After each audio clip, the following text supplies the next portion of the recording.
Well, our guest this week on the OHL podcast is probably the most familiar name we've ever had on this podcast. He was a Toronto Maple Leafs goaltender back in the 1980s, incredibly well known with my personal favorite NHL team, and I know many of yours as well. But here's the thing about Allan Bester. Before he was a Maple Leaf, he was a Brantford Alexander. Before he was a Brantford Alexander, he was a Hamilton Husky, and he's in their Hall of Fame. So much to talk about with our guest, Mr. Allan Bester, who makes time for us. Thank you so much. It's great to have you on the show.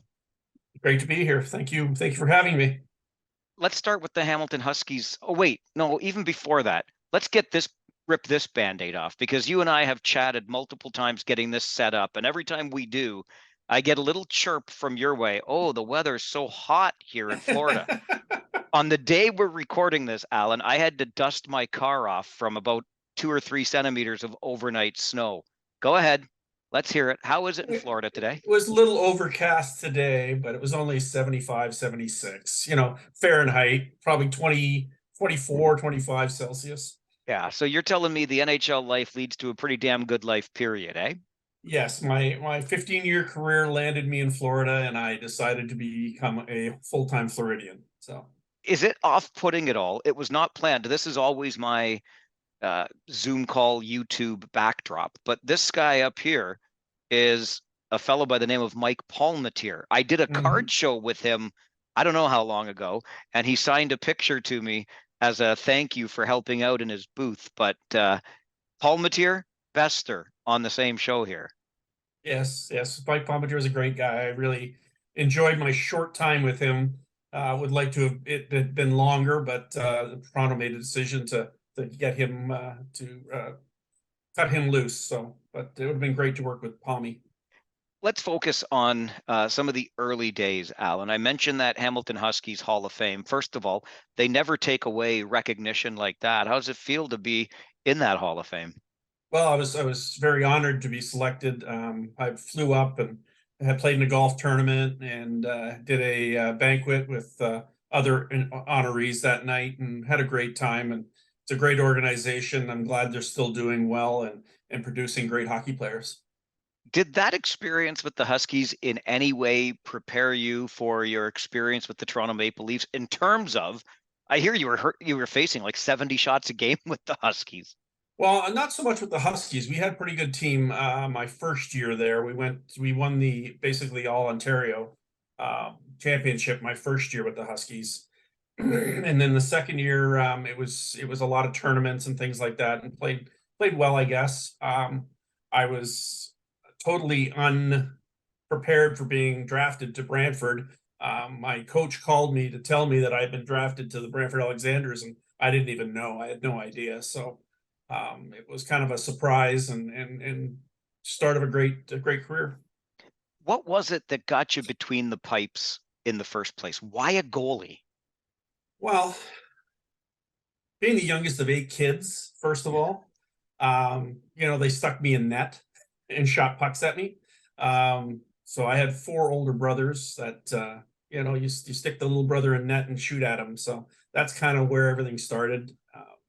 I had a great support system at home, and then when I started playing street hockey, I just was the goaltender. I had the reflexes and the speed, and that's where it all started. Yeah, those reflexes were absolutely a calling card of the Allan Bester. I think we all remember from his time in goal. So if you weren't ready and you were caught so off guard by being drafted to the Brantford, Alexanders, what was it like when you first set foot on OHL ice to play in that league? It was great. I went into training camp as the top goaltender that they had chosen for that year. The other 2 goaltenders that were taken ahead of me, which was Tom Barrasso and Frank Pietrangelo, both of them decided not to come to Brantford. So I was the top selection for the goaltender, and we had nobody coming back from previous years. So I was put in net, and every day there seemed to be 5 new goaltenders come and try out, and then they'd all be cut, and then another 5 would come in. So I ended up lasting the whole time through training camp. Back then, I just played. I didn't worry about it. I didn't, I just tried to do the best I could. I was hoping to get my education from playing junior hockey. That was my biggest thing, was to get my education. And it wasn't until after my first year that I kind of decided, I'm going to set some goals for myself. And I did that summer, and things worked out. Okay, I'm going to come back to those goals in just a second, but you mentioned the importance that you even knew then, which I think is admirable, that an education is something that you wanted to get out of this Ontario Hockey League experience. And we talk often about the student athletes that still play the game. Obviously, you go to school, you play hockey, hopefully you move on, get that education package, et cetera, et cetera. Who gets a 99 in high school science, Allan? Boy, you did your homework. Yeah, I did 100% in physics and 98% in biology. You split it half and half. So yeah, I really like my sciences and my maths. I was a good student. It came very easy to me.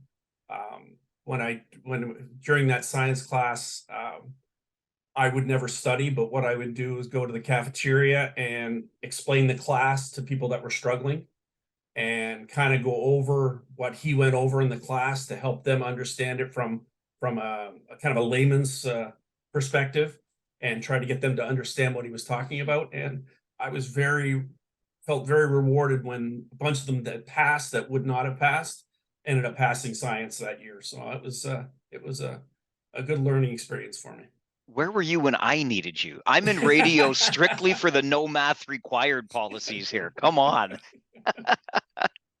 Did it ever occur to you? I mean, we know that hockey worked out, obviously, but that maybe teaching, like just based on that short story, that teaching might have been something you would have considered doing. Absolutely, that was something that was possible in my future. Broadcasting was another one. There was a few things that I thought possibly um, I could get into, but it was something definitely in the sciences and the maths. That was what I was gearing myself to. And as a very young child, I was always wanted to be a marine biologist. That seemed to be where I wanted to do. And later in life, I ended up doing a lot of scuba diving and enjoyed that. So, um, it comes full circle. Absolutely amazing. And when I hear, I'm sorry, but when I hear marine biologist, all I can think of is the Seinfeld reference, right? Is anybody here a marine biologist? You could have been Yes. the George Costanza, but the real one. Absolutely. Absolutely. Okay, I said we would come back to those goals that you had set for yourself, and you very modestly said, I set some goals, I came back, and everything worked out. But it's not quite that simple. What were those goals? Well, after my first year, I didn't play a lot. I played probably about 20 games. I sat behind Darren Kossar, who was a third year goaltender that we traded for. And um, I decided that summer that I was going to be the number one goaltender in the league. I was going to have the lowest goals against average. I was going to make the all-star team, and I was going to get drafted. That was the four things that I kind of prepared myself for. So the next year, I was the number one goaltender coming in, and all four of those things ended up happening. What kind of work did you do to move yourself towards those goals? Well, I played a lot of summer hockey. That was the main thing, and it was just kind of basically setting my mind to it, and wanting to be the best I could be, and be the best I could for my team. When you were a member of the Brantford Alexanders, you had a billet brother that everybody listening to this podcast will also recognize the name of, Bob Probert. How did Allan Bester end up as a billet brother to Bob Probert? Well, my first year I was with Grant Anderson, and him and I got along really well. And the following year, um, Dave Draper, our coach, general manager, um, wanted a positive influence for Bob because he had just lost his father in the line of duty. And so he put Bob with me because I was a good student. I had a car. I was always punctual. I had a very solid base to me. So I he put Bob with me to help him get him to school, get him to practice, keep him kind of on the straight and narrow. To whom do you credit that solid base? Is it family, Alan? Oh, it's absolutely family. I had a very loving, supportive family who were the sister closest to me is 7 years older, and then the other six were 10 to 20 years older. So I spent a lot of time with them when my dad was working, double shifts, and he was a train engineer for TH&B Railway, and he was working a lot. It's like I had nine parents. They would take me fishing. They would do different events with me, take me on trips and things like that. So it was great to have that support at home. With a blue collar background like that, and I mean Hamilton too, it doesn't get much more blue collar than that. What was it like being the guy that got paid to play a game? I don't mean to diminish the work I know that goes into it, especially to reach the levels that you did, but was it a little bit odd in the family? I don't know if it was odd. I think they were just happy for me, and it was a natural progression. Me coming through, uh, midget and the Huskies and Brantford, and moving on to the NHL. I think it was a little shocking for them to be recognized as the brother or sister of Allan Bester rather than the other way around. My brother used to get it at work all the time. Oh, you're Allan Bester's brother. No, he's my brother. So, it was enjoyable. They got to see games and got to spend time. It's funny. I tease my sister about that to this day, Alan. I'm the older one, yet everybody always asks me, "Oh, you're Pam's brother?" No, no, no, no. She's my little sister. Keep it straight here. Exactly, exactly. Back to Bob Probert for just a moment, because the name is so well known. Was there any of the Bob Probert billet brother in Brantford starting to emerge as the Bob Probert we would have come to know in his National Hockey League days? Bob, from a hockey standpoint, was amazingly talented for what he did and for his size. He surprised me on how good he was on the ice with stick handling, and he would shrug off two or three checks to get the puck to the net. He was very surprising, and the enforcer type of Bob didn't really come out a lot in junior as it did in the NHL. There were some issues with Bob off the ice later on. The third year, I decided to live somewhere else. I didn't want to be the babysitter anymore. I'd had enough of that. So the third year, I lived with another family. And you had a career to focus on too. That's just the reality of this. Absolutely. What do you remember of the Ontario Hockey League back then? One of the reasons that this conversation was precipitated is because Brantford, at least temporarily, is going to have a team back in the Ontario Hockey League. I remember watching the Alexanders when I was growing up in Kitchener. What was the league like for a goalie back then? It was very offense oriented. From the Peterborough Petes and the Kitchener Rangers. Players like Al McGinnis and Tucker. And then you had oh gosh, I'm drawing a blank on his name from the Peterborough Petes. Bob Airy and a bunch of the guys there that were high scoring players, just very offensive oriented, and it was a great league. I thoroughly enjoyed my time in Brantford. What was draft day to the NHL like for you? Well, my dad and I went to Montreal for the draft, and I went with my agent Don Meehan at the time, and it was interesting sitting there and seeing everything happen in Montreal Forum, and when they announced in the second round, selected from the Brantford Alexanders, I was like, wow, okay, and it was Bob Probert.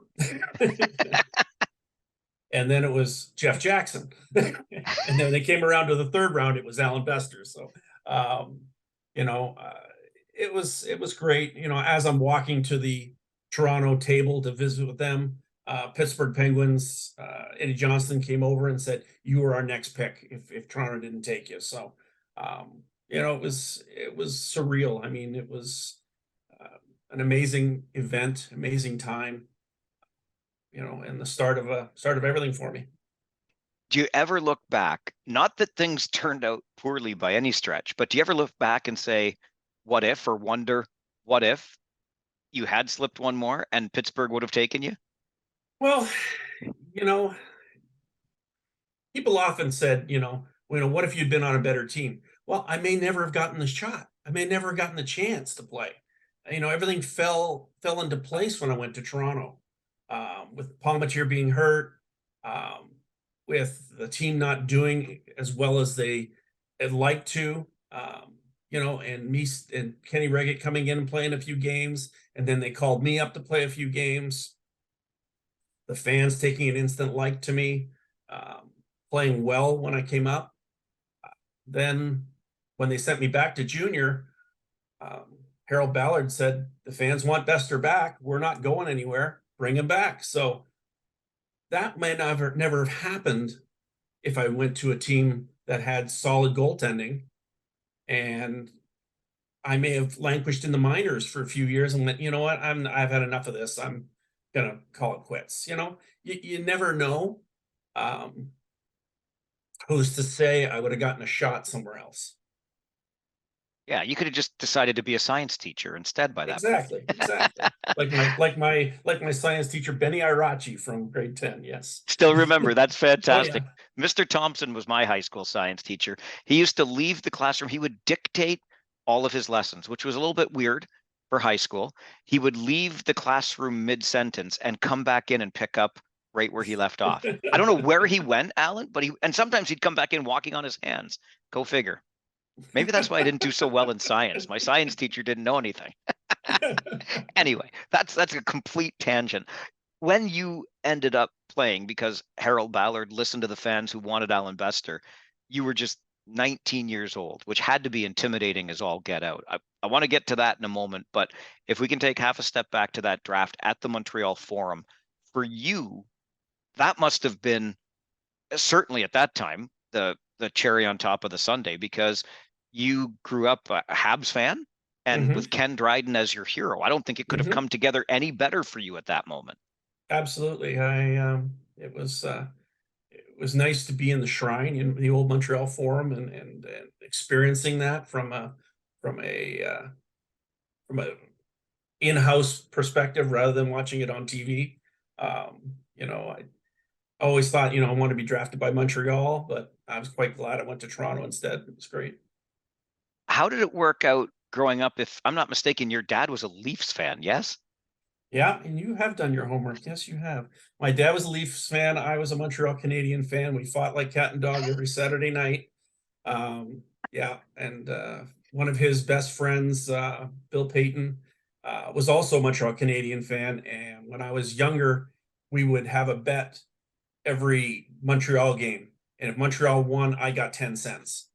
So I think Montreal lost a total of 9 games that year. So I ended up with a jar full of 10 dimes.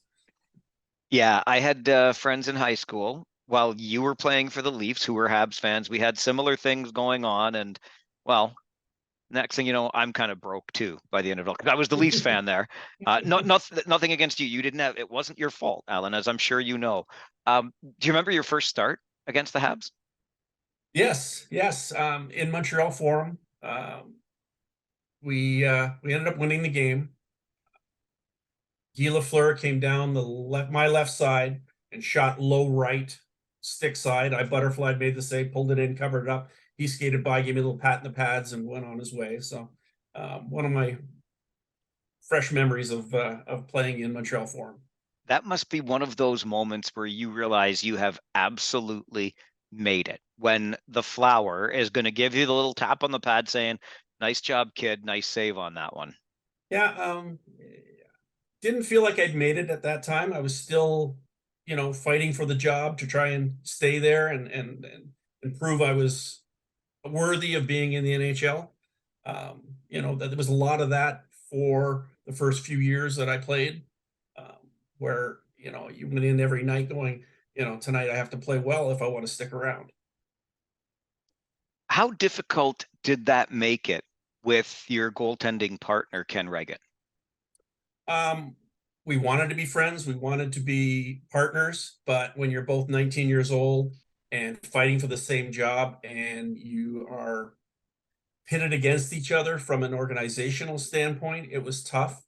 Plus, my personality at the time, being uh, having an anxiety disorder, made it even tougher because I would be, when I get nervous, I talk a lot, and that's where I became chatty. So it was tough to mold together as a tandem. Like I said, it would have been better for me personally if Palmateer had stayed, and that's what Palmateer had said to me during training camp. He goes, "It's going to be you and me. You're going to play the majority of games. I'll spill you every once in a while, and we'll work together." And so that would have been great for me to have a veteran goaltender to lean upon. You haven't shied away from talking about your anxiety disorder. Did you know then, Allan, had it been diagnosed at that time, or is that you looking back in hindsight? I didn't recognize it till well after I retired, or to at least the year after I retired, that I realized that um, it wasn't just being nervous about playing. It was a lot more than that. And I think a lot of the physical workout kept it under check a little bit more. So when I did retire, it became even worse. And that's when I got diagnosed and finally got the right medication where I could enjoy life again. So is that to say then that you're so busy and trying to keep your job in the pros is so all-consuming that you almost don't have time to deal properly with your anxiety disorder? Oh yeah, of course. Yeah. And I didn't realize that it wasn't normal to be this uptight and tense and worried about failing. And um I think back now at times when I was a kid laying in bed at night terrified about learning to drive, terrified about going to high school, and basically having panic attacks, and didn't realize that was a symptom. I can't imagine how much more difficult that would have made playing in the National Hockey League. I truly can't, because that's enough of a pressure cooker all on its own. It was tough. It was tough, and especially towards the end of my career when I wasn't at 100% and trying to still perform every night, knowing that physically didn't have it. Um, I would lay awake at night all night worrying about the game tomorrow night. That's the reason why I retired at 35. I could have played probably 4 or 5 more years, but I couldn't take it anymore. So at the age of 19, when Harold Ballard says, "This is our guy, bring him up, the team's not going anywhere anyway," what's that like? How intimidating was that for you as a 19-year-old? Well, I had nothing to lose. I was in a situation where, hey, just do the best you can and let the chips fall where they may. It was not a situation where uh, there was any expectations on my shoulders. It was, hey, he's a 19-year-old kid right out of junior. We'll see how he does. And um, it turned out great. I mean, the fans took to me, supported me, players supported me. It was a good situation for me. You talk about those fans, Allan, and as a Leafs fan, um, I know how difficult fans can be sometimes, particularly in that fishbowl that is Toronto. What was it like back then, way before social media? But in terms of the pressure that you felt, the media attention that was there, what was it like in Toronto then? Well, when you had 3 or 4 papers that had to have a story every day on the Leafs, and again, in the beginning, it was all positive. It wasn't until I was there 4 or 5 years where maybe a coach would blame you for uh, certain plays that it became a little more tense.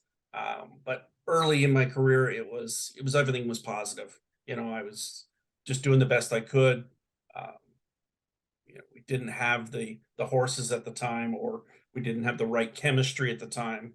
And it wasn't until a little later on that we started putting it together, when we had Wendell and Mark Osborne and Eddie Olchuk and Gary Lehman, and things started to come together, that the scrutiny became a little more intense.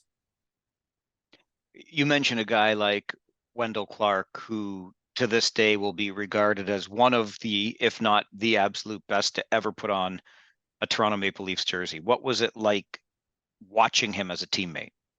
Well, he was a great guy. I mean, he was he was he was a total team guy. He thoroughly believed in leading the team by example. Uh, I have the utmost respect for Wendell. I mean, he walked the walk, he talked the talk. He did it, and a lot of time he did it while he was injured, and struggled through injuries while sacrificing his body for the team. You were with the Leafs, Allan, at what might be described as the peak of the Harold Ballard era, when things just weren't going well at all on the ice. There was all kinds of turmoil. Did that affect you as a player? No, no. I had a job to do, and the job was to give my team a chance to win. And so, really, what went on off the ice didn't affect me at all. Actually, I like Mr. Ballard a lot. Mr. Ballard, couple things. My brother passed away when I was with Toronto, and they had the funeral in Ancaster. And while I was there, the car pulls up, and King Clancy and Harold Ballard get out and attend my brother's funeral. Meant so much to me for him to take the time out of his day to come pay his respects to my brother on my behalf. I total respect for him for that. And then one night he called me into his bunker, and I ended up sitting in the bunker with him one night. I didn't want to, but I had to, since he asked me. He kept saying, "Come sit up here up front." No, I'll sit way back here in the back where the guys can't see me. So for the next month, they called me King Clancy. And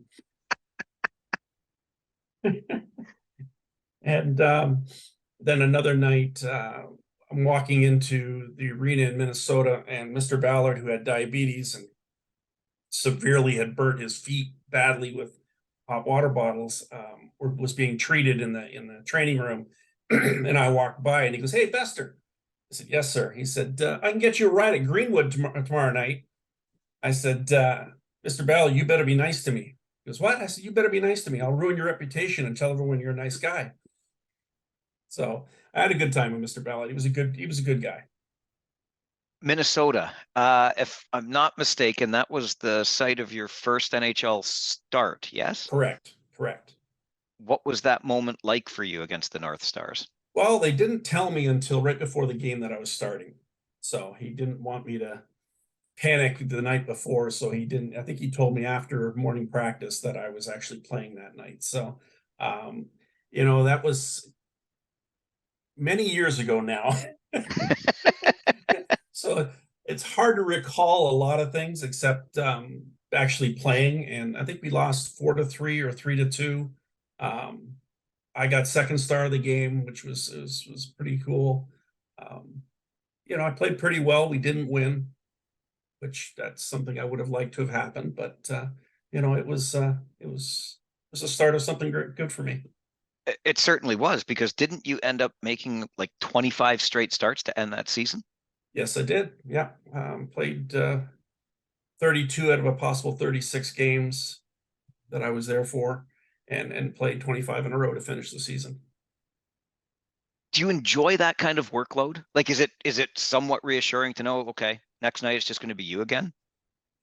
Especially later in my career, when I was established as a number one guy and I expected to play every night, it was much easier than playing one, sitting three, playing two, sitting three, which happened a lot in Toronto after my first year. When when you're playing every night, it's just a rhythm, and you expect to play, and you know how to prepare during the morning skate and be ready for the game that night. So I like the fact that I had a heavy workload, and I did later in my career when I played in the minors for San Diego and Orlando. I would play extensive streaks. We talked earlier about Ken Dryden, who was your goaltending hero. Another legendary name in goaltending is Jerry Cheevers. And if I'm not mistaken, you somehow got Jerry Cheevers fired. How did you do that, Allan Bester? When I was 19 or 20, the first year in Toronto, we played Boston back to back, a home and home series. Um, First night we beat Boston. I had 49 shots on goal, and we ended up beating Boston. Then we went back to Boston Arena and played them that in their arena, and I had 53 shots that night, and we ended up beating them that night. So later on, a year or so later, or whatever, we're in Hartford, and Jerry Cheevers is the play-by-play announcer for the Hartford Whalers. I run into him, say hello. He told me that he called me a not kind name and said I got him fired because he lost back-to-back games to Toronto back when we were very good. So, and it was my fault. Of course, it was your fault. He's got to blame somebody at that Yeah, point, exactly, right? exactly. Your NHL rookie card, I think, should be worth an absolute fortune because there's a real, is it an oddity that we could call attached to it? Yes, my rookie card is my picture's on the bottom corner, but the picture that is on the card is actually Rick St. Croix. Okay, Because so they took the pictures in Washington, from what I understand, and I never played in Washington my first year. They had already played there, so Rick St. Croix's picture is on my rookie card. it's got to be worth a fortune, Allan, isn't it? Or Yeah, about 25 cents. oh my goodness, there was another teammate that you had in Toronto, whose sadly story is somewhat similar to ultimate story is similar to Bob Probert's. But did John Kordick actually like deck you at a team dinner? Yes.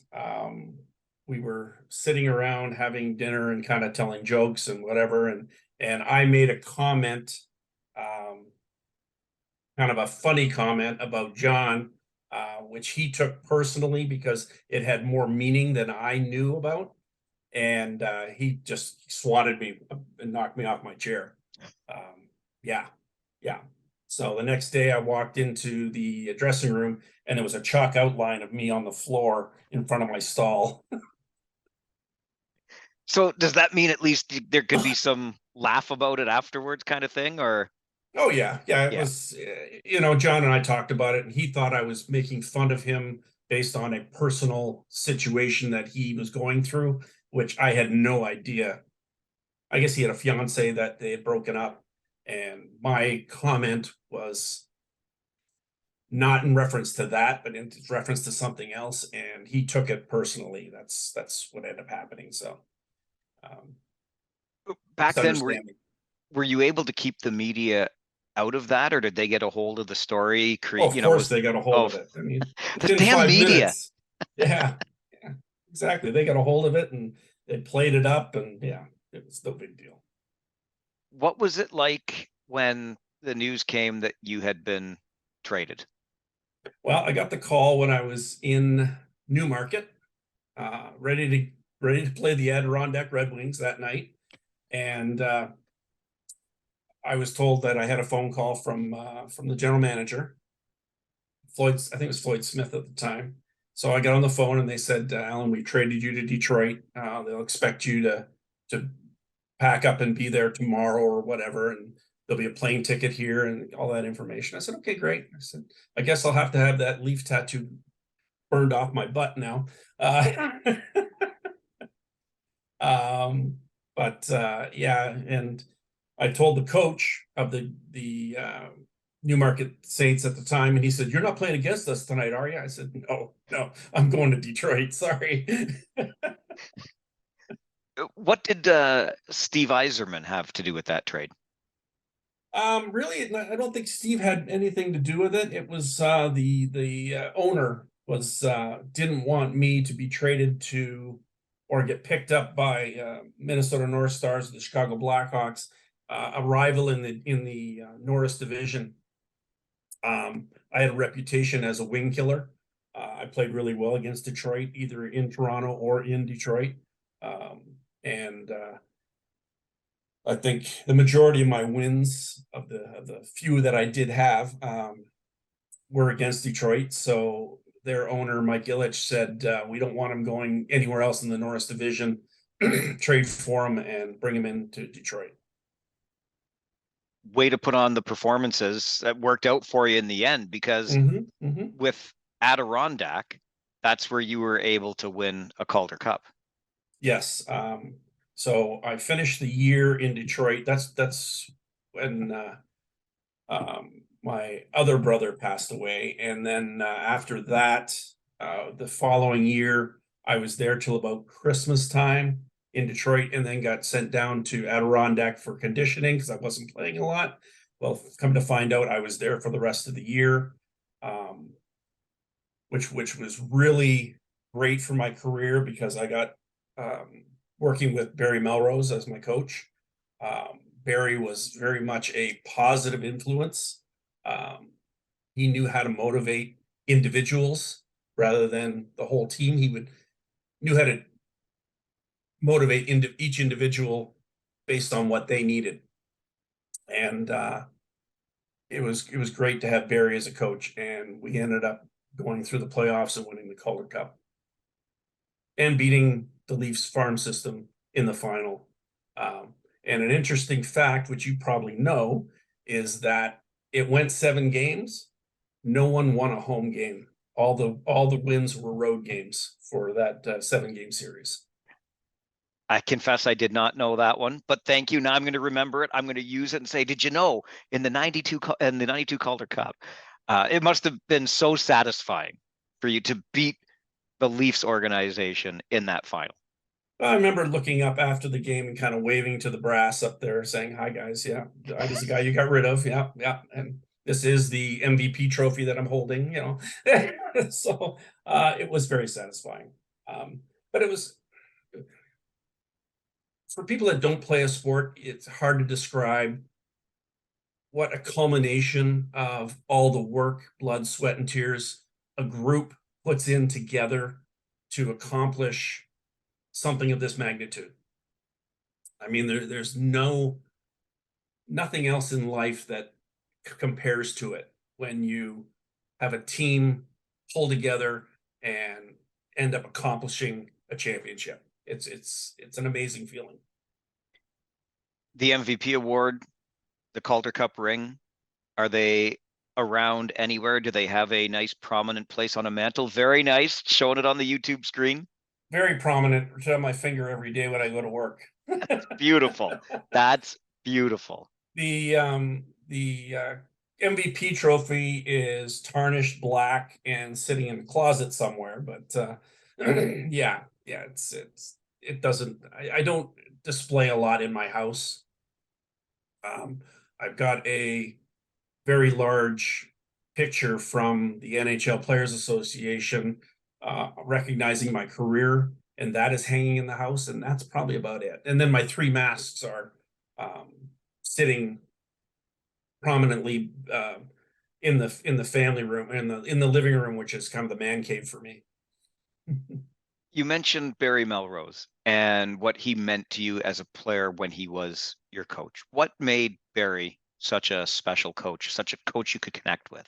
Well, I was struggling at the time. I'd gone to Detroit expecting to take over the number 1 spot within a short period of time. I thought, this is my chance to play again.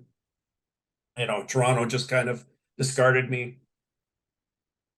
So I went to Detroit thinking, here's my chance. Well, I ended up playing 3 games for them and didn't turn out the way I expected. And then I get sent to the minors. Then I sat most of the season and I got sent to the minors.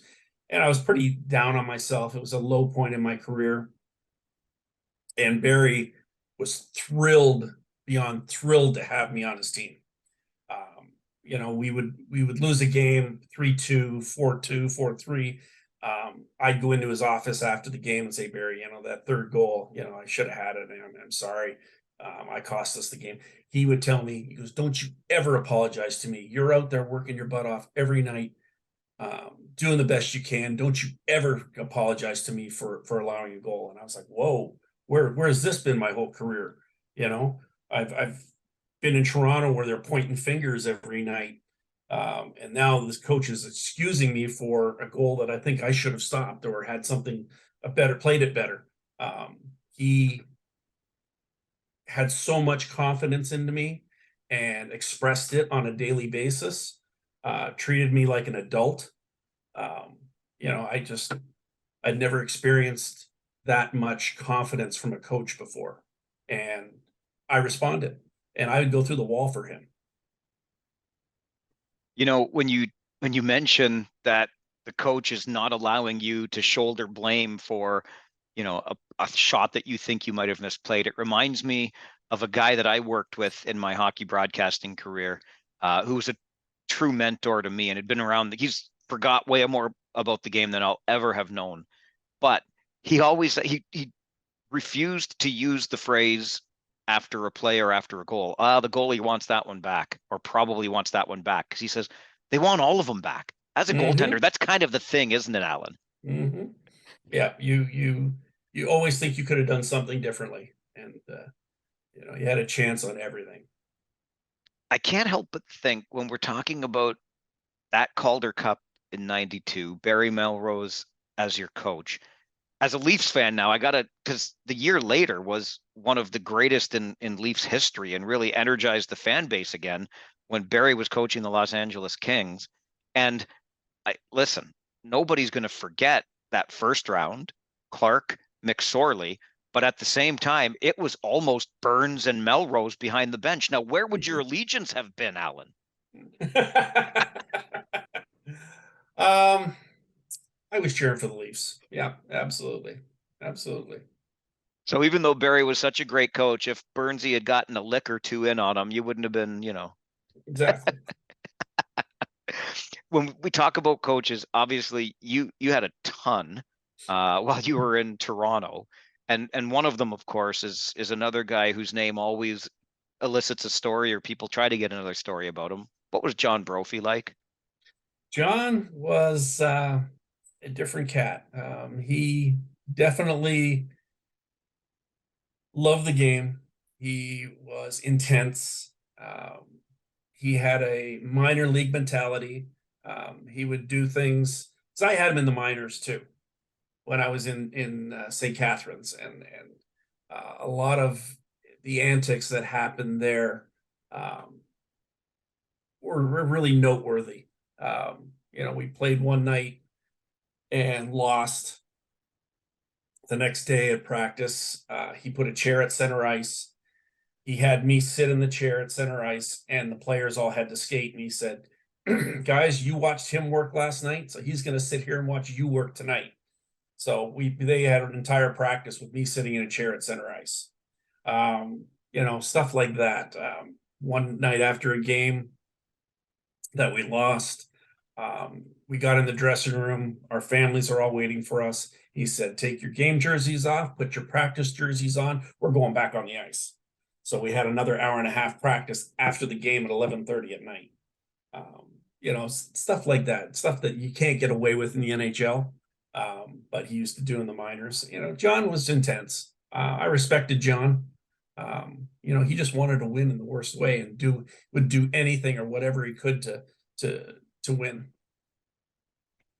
Detroit, of course, wasn't your last stop in the National Hockey League. You had that proverbial cup of coffee with the Dallas Stars. How did that come to pass?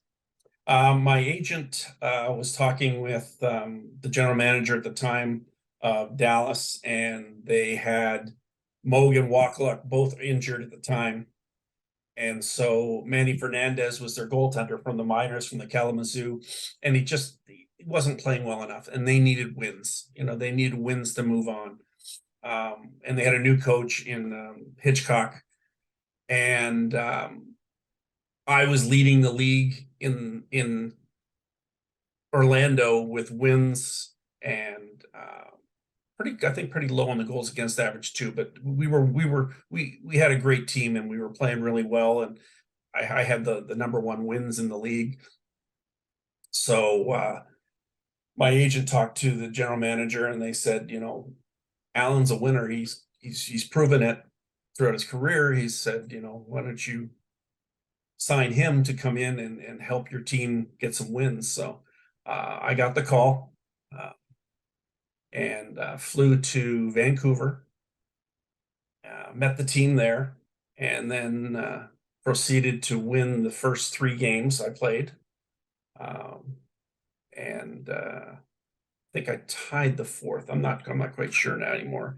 But yeah, it was an interesting situation. I was extremely nervous, extremely uptight.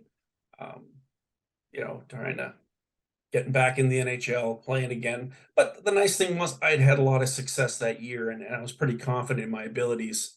I didn't know if I still had it for the NHL. But the funny thing was I found it easier in the NHL. The defense is better, in the minors, it's a lot more run and gun. If you've got a good defenseman in the minors, you're bringing him up to the NHL. So definitely the team defense was a lot better in the NHL. Didn't you have some pretty sweet cash per win deal worked out in that contract too?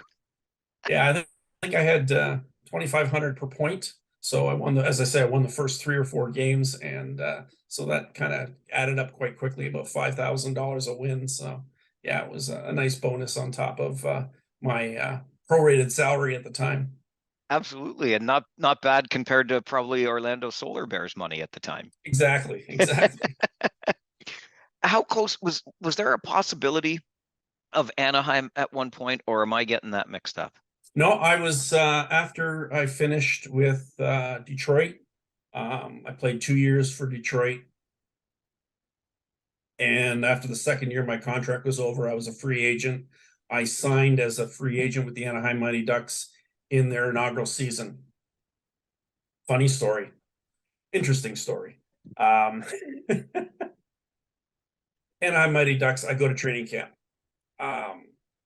I don't know how many goaltenders we have or whatever, but they've drafted through the expansion draft Ron Tugnut and Guy Hebert.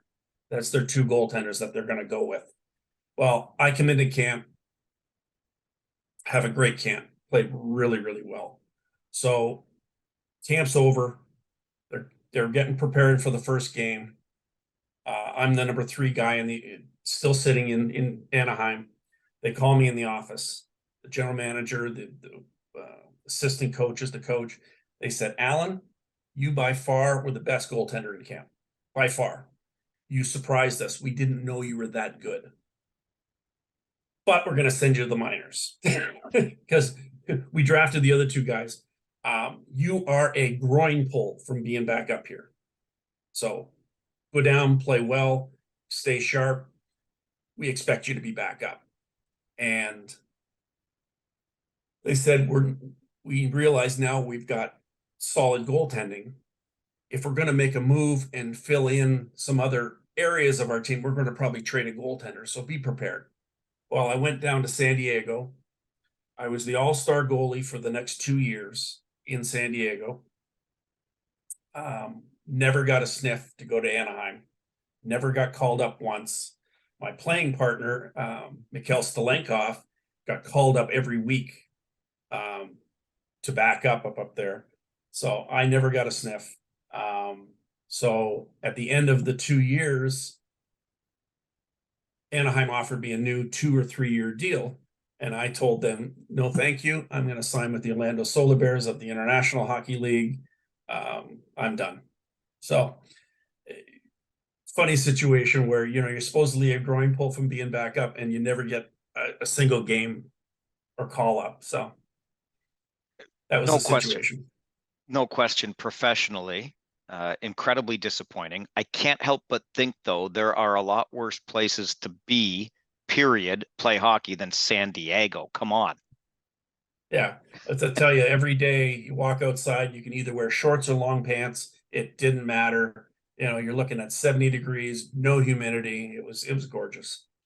It's real funny now that I think of it, Alan, how you ended up becoming a Floridian instead of coming back to Hamilton or somewhere in Southern Ontario after all of this. Yes, I got a taste of the nice weather in San Diego and decided the only place I'm going is either Orlando or Houston.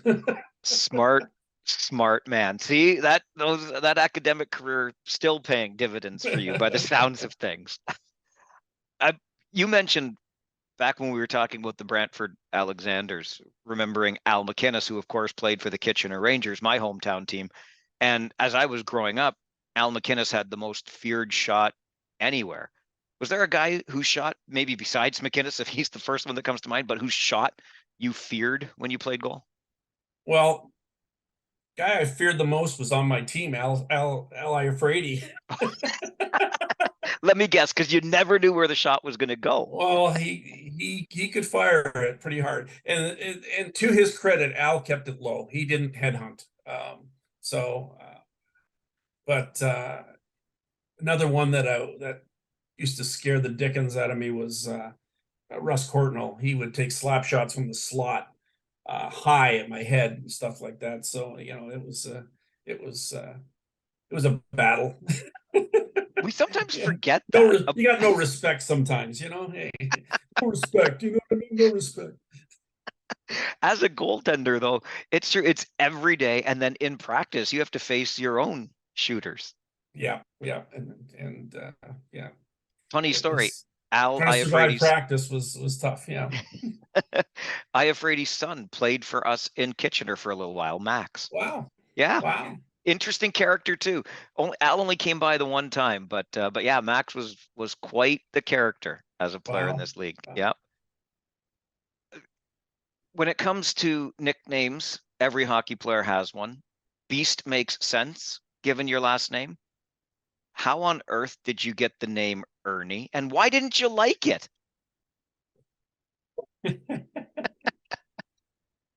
Well, when I was 19 and I looked about 14, I walked into the rink one day with my gold rim glasses on and walked in, and Bill Stewart took one look at me and said, "It's Ernie Douglas from My Three Sons."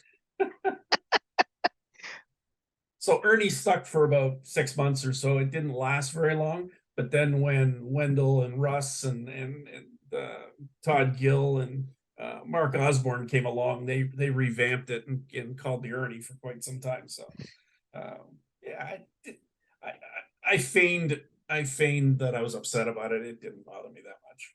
And so Ernie, King Clancy for a moment or two, Beast. Yeah. You had your share of nicknames going through the league. Yeah, Beastie, Bestie. Yeah. How did you know that it was time to hang him up? As I said, I wasn't sleeping. The stress was getting to me. It was getting to be too much. I just couldn't. I couldn't play at the level I expected of myself. Long story, long career. I injured my ankle during the summer after my first season. I playing slow pitch baseball, I twisted my ankle and stretched the ligaments in that ankle. Didn't know I had, but from that point on, the skate never felt comfortable. To this day, if I wear rollerblades, it's the same situation. And I come to realize once I ended up having surgery on it, that that's what had happened. I had stretched the ligaments and it threw off the balance point. And later on in my career, I tore those ligaments and ended up having to have them operated on. But come to realize that's what happened, and it caused problems from that point on, and I had to overcome them throughout my career. By the time I got to be 35, I just couldn't fight it anymore. I just could not play at the level I expected of myself. And I wasn't willing to do what it took to get there. How much pain or at least discomfort were you playing through then? As a butterfly goaltender, up, down, when you're pushing off, it couldn't have been easy. Well, it wasn't so much pain. It was just a balance situation. My ankle wanted to roll over, and it was hard to get on the inside edge so that when you played butterfly, and I think that's why I ended up injuring my knee, because I had to lean so far on the inside of the skate to try and get that edge and keep my ankle from rolling over, that I ended up torquing the inside of my knee twice. So, I look back and go, things could have been different, but I did the best I could. You know, looking back, when we look at pictures of goaltenders from your era, and again, I'll just refer to the guy over my right Mhm. shoulder here, and Mike Palmatier, and we see the equipment that you wore, and then we see what goaltenders look like today. I mean, come on, Allan, you had 10 more years in you easy with all that gear on.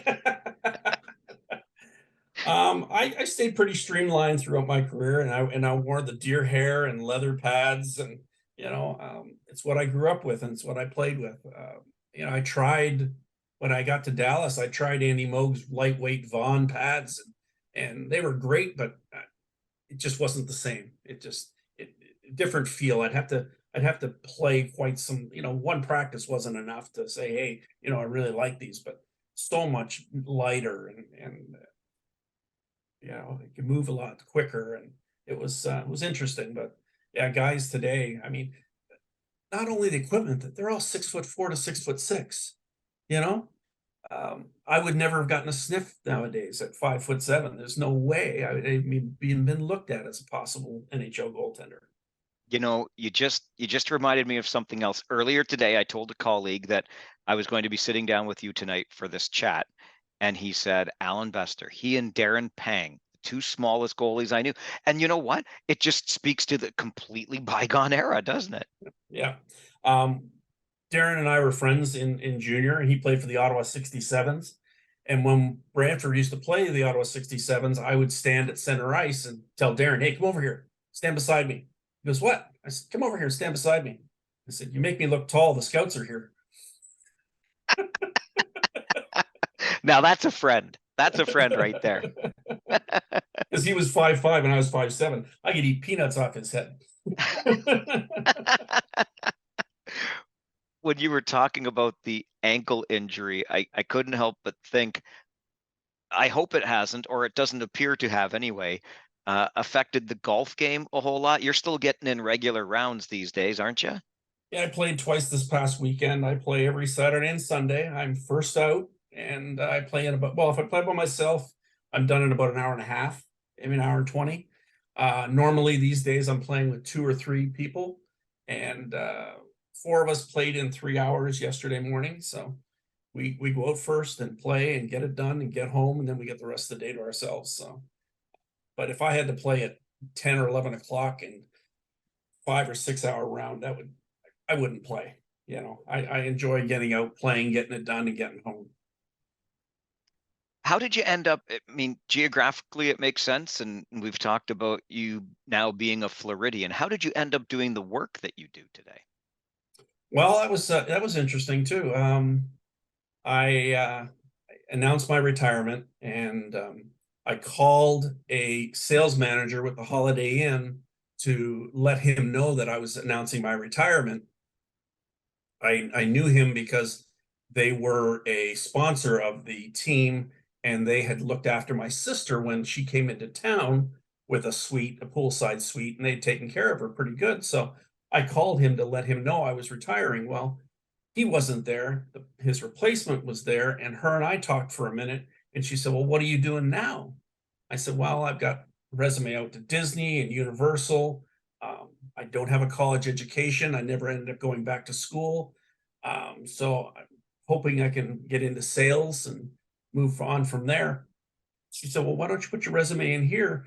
We just fired our Smurf sales manager, which is sports, military, education, religious, fraternal. Sales manager handles all the non-corporate, non-association groups. As I like to say, the cheap and cheerful. So we have an opening here. Why don't you put your resume in? So I sent the director of sales a resume and called him at least 4 times to follow up. And he said after the third call, he'd already decided he was going to hire me. So I come in for a team interview, and I'm there for a team interview, and the director of sales is saying, Allan's never been in sales or in the hotel industry, so don't ask him any technical questions. So first thing, the general manager asked me a technical question right off the bat. So I answered it best I could. And so after that few questions, I talked and everything. He said, "Can you go sit out in the lobby for a second, or sit out in the entranceway, and we're going to talk about it, and I'll come back out and see you." So I walk out of there, and about 30 seconds after I walk out, the room erupts in laughter. I'm like, what's that all about? So he comes out and he says, "Oh, Allan, we're going to offer you the job as sales manager for the Holiday Inn International Drive." I said, "Great." I said, "Why did the room break out into laughter after I left?" He said, "Well, when I told them I was going to hire you, I said, 'What do you guys think?' And they said, 'No way. The guy's a dumb jock. He's never been in the hotel industry. He's got no personality. He's what are you thinking?' And then they said, 'No, he's great.'" So they all laughed and everything. So that's how I started. And 5 years later, I went to Marriott. 7 years after that, I went to Hilton, and I'm coming up on my 10th year with Hilton now. It's pretty incredible, and that's a career in and of itself. I mean, as you already talked about, retiring at 35, pardon me, pretty young. So you had to figure out something, but it's two different professional lives. I know you're not, especially with your interest in golf, all that connected to hockey much at all anymore. Do you miss it? Do you think back on it and think about, that completely different chapter of your life? No, I actually that chapter's closed. Occasionally people bring me back to it. I run into a Canadian, or I go to the golf store and the guy's a huge fan, and we start talking hockey, and it's strange that was a previous life to me. I did the best I could at it, but for the past 25 years, I've been a senior sales manager for a hotel industry, and that kind of is what I am now. And that's a great wife, and we have a great life, and love golfing, and looking forward to a second retirement.